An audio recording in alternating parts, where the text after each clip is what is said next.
afternoon. At the tone, Pacific Daylight Time will be 5, 4, and 30 seconds. What? Oh my God, we're having an earthquake. Wait a minute. Hold on. Can you feel that? Yes, I sure can. Okay, this is interesting. There go the lights. Oh.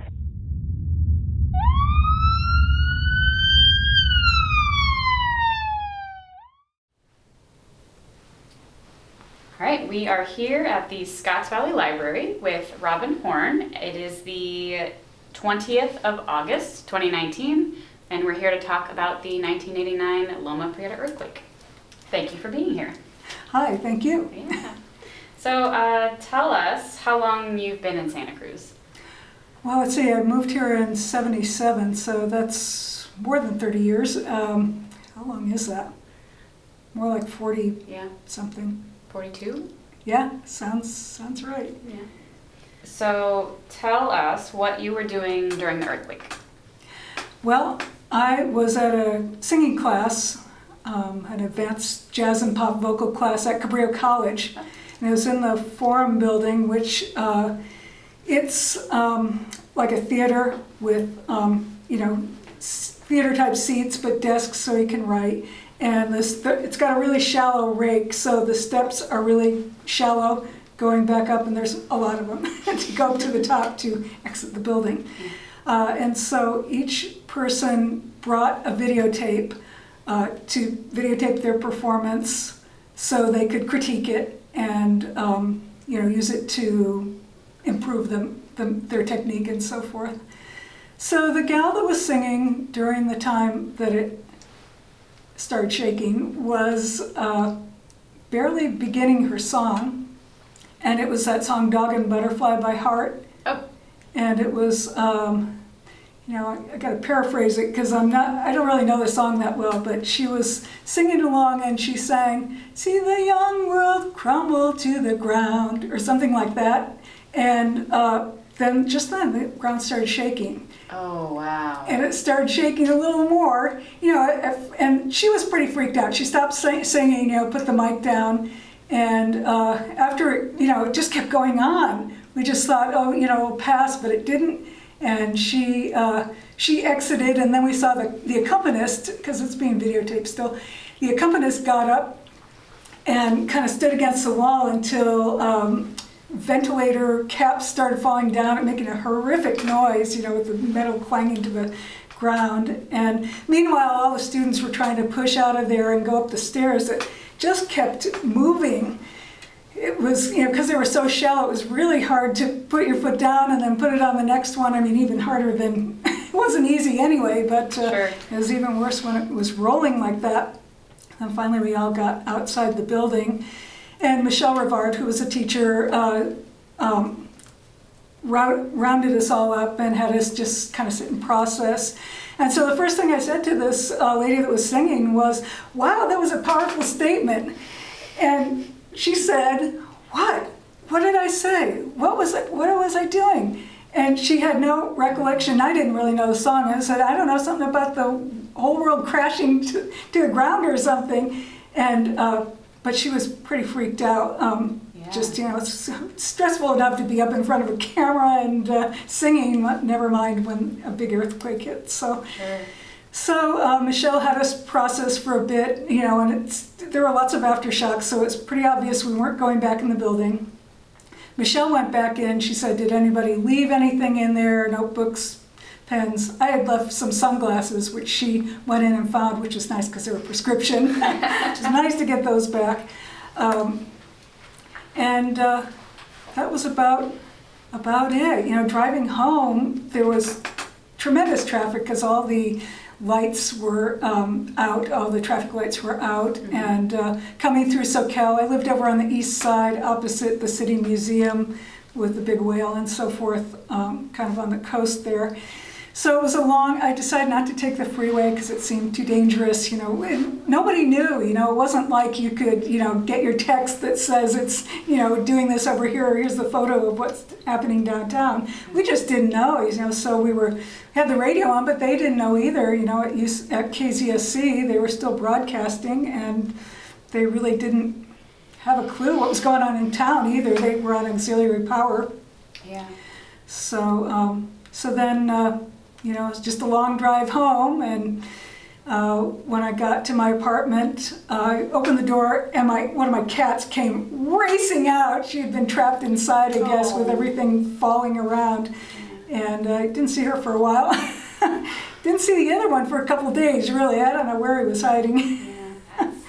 I know, yeah. Well, they were smart. They just stayed outside for a few days. Us humans that were trying to re-inhabit our houses were constantly, you know, just freaked out because every little rumble. Yeah. Did your house suffer any damage, or? Well, there were, what do you call it, water heaters that fell over, so we didn't have any hot water for a while. There was a big crack in the foundation. What else? But otherwise, there's a lot of glass and plates that broke in the kitchen. I had this one little kind of commemorative egg that my parents had bought me, and it was on a top shelf in a corner shelf, and I just thought on the way home, better kiss that goodbye, you know, just get used to not seeing it, because it surely hopped off that shelf. But it landed in the one soft part of a chair that was in the entire apartment. It was a wicker chair, it had a cushion on it. Somehow it hopped off just at the right angle to land right on that cushion. It was a miracle, really. Oh, wow. Wow, that's fantastic. I mean, yeah. That it was saved. You know. Yeah, wine glasses can be replaced. Something sentimental from your parents, maybe not. Yeah, yeah. What, if anything, did you experience emotionally, physically, or spiritually during the earthquake? Well, I wasn't too upset by it until that following night. And I found I lived by myself, if I haven't already said that, and I felt like I didn't want to be alone. And so it was a fourplex we lived in, so I went over to my neighbor who was also alone. And we just shared the evening. I mean, we were friendly anyway, but I think that was a bonding moment. Just, she's pretty calm. I'm pretty hyper most of the time. I have a lot of energy. So every time there were lots and lots of aftershocks, and we were just kind of listening to KSCO, and every time I'd hear an aftershock that seemed substantial, I would start to get up, you know, and really, you know, prepare myself to head to the door. And she was just kind of lounging on the couch like, no big deal, you know. She had been in earthquakes before. Okay. And so she was a calming influence. Yeah. Meanwhile, all 5 of our cats were, you know, outdoors. They were like, you know, you crazy people, what are you doing? And it was such an odd perception. After a while, we decided, you know, it's getting dark, it's getting on towards midnight, we ought to try to get some sleep. So she let me sleep over, and because she had like a door to a porch that was an easy exit. Oh. So, and I was just really nervous by that time. But it was the oddest sensation of the earth being very liquid and just kind of like a jello or something. And then it was almost like, you know, you know, you look out at the ocean, you see a wave, and then it comes in. It was like the auditory equivalent of that, where, you know, once the radio was off and it was all quiet, you'd hear like this distant rumble, and then it would kind of come closer in this wave-like pattern until suddenly it started shaking. It was the oddest sensation. Yeah, there was just nothing at all like it before or since, thankfully. Yeah. Thankfully, indeed. But it was interesting, though, just a very unusual sensation. Yeah. Did you understand the significance of the earthquake when it was happening, or perhaps immediately afterward?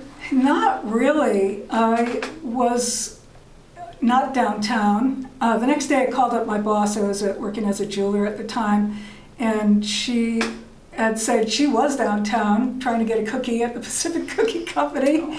Her favorite treat, and she ran out of there, and she said a tree came down right behind her and brushed her shoulder. And, you know, there were bricks and glass and stuff being thrown all over. I didn't go down till I think the earthquake was on a Thursday. I didn't go down till the following Sunday. And there were still, you know, it looked like a war zone, all the bricks and the glass, and They were putting up, like, not retaining walls, but the chain link fences at the time, and it was really pretty sad to see. It's like, wow. And I don't think it was till then that I really got an idea of the impact. Yeah. How did the earthquake impact your life? If it did. Well, yeah. Well, I didn't get to go back to Cabrillo for a couple weeks because they had asbestos abatement then. All the old ceilings and things had just shaken like crazy, and so they had closed for, I don't know, like 3 weeks or something. But then when I went back, the first thing the teacher did was to show that video. She said, we're going to watch this, we're going to watch it once. But what happened is, the machine turned off. She couldn't retrieve the videotape. We're talking VCR. Yeah. And one of the administrators had found it and wanted to use it for publicity. But this gal who owned the tape and who it was her singing said, no, not doing that. But she played it for us, and then the woman finally got to see what it was that she sang and why it seemed so ironic. Yeah. Do you know if that tape is still floating around anywhere? I don't know, because it was a personal tape. It was owned by a person that I don't remember her name, and she might or might not even be in this county anymore. Yeah. And she, videotapes often get dumped. Especially, she seemed quite moved and upset by the whole incident. Yeah. Okay. Do you think the earthquake, or how do you think the earthquake impacted the Santa Cruz community? Oh, what an interesting question. In some ways, it brought it closer together. I think we all cried on each other's shoulders. I know I started crying when I saw the chain link fence going up. I forget who I was with exactly, but my friends and I kind of commiserated, and then it took so long to rebuild, and it never quite seemed the same afterwards. There was more of a for lack of a better word, like a corporate vibe to it. It seemed like it was going to be a little San Jose then. Yeah, it's kind of sad. Do you take any precautions against natural disasters after your experience? Well, I store water in big, I think we're down to 3 gallon. We had some 5 gallon jugs, but as I've aged, it's just too hard to lift them. So we got a bunch of 3 gallon water jugs in the garage that don't, we store some food, but nothing beyond the usual pantry stuff. But the water is really important. We didn't lose water. We lost hot water and we lost electricity, but I did think, it would be a drag to not have any water to do anything with. Yeah. What is it like to reflect on your experience 30 years later? Wow, it's kind of nice to think of that part of my life when I was young. Just starting out as a singer and just getting my life together, living by myself in a kind of very minimal apartment, and just kind of doing my thing without like having a real job or anything. And it's just all the things that happened afterwards with the Cooper house being, steamrolled, as it were so, just changed the character of it. So I'm thankful to have lived here. And also I feel like, I felt like kind of empowered. Like, okay, I lived through this. I managed, to control my emotions and to do what I need to do and to, deal with cold water and figure out how to, feed myself without a stove and to get, the things that I needed. And it kind of brought me closer to friends too. It really did. I had one friend who was a jeweler who I hadn't seen for a while. Well, actually, he was doing lamps at the time, and I had brought this brass brush that he used to get a nice satin sheen on things. I was going to bring it over to him, but it was a good moment to do that and to check in. I could have had that thing for years, but it was like, oh, I wonder how Roy's doing. I think I'll check it out. So, yeah, I'm thankful kind of to have lived through it. Good.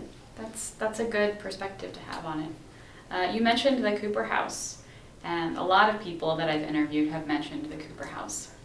Do you want to elaborate a little bit on your experience with the Cooper House, or memories, or seeing it be torn down?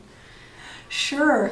Well, it was such an icon, the building. I don't really know its history, but just walking inside it, it had these enormous stained glass panels and a big dome. There was, I forget, different businesses. I guess there was a bar, and then downstairs was, a couple of shops and the only public restroom around.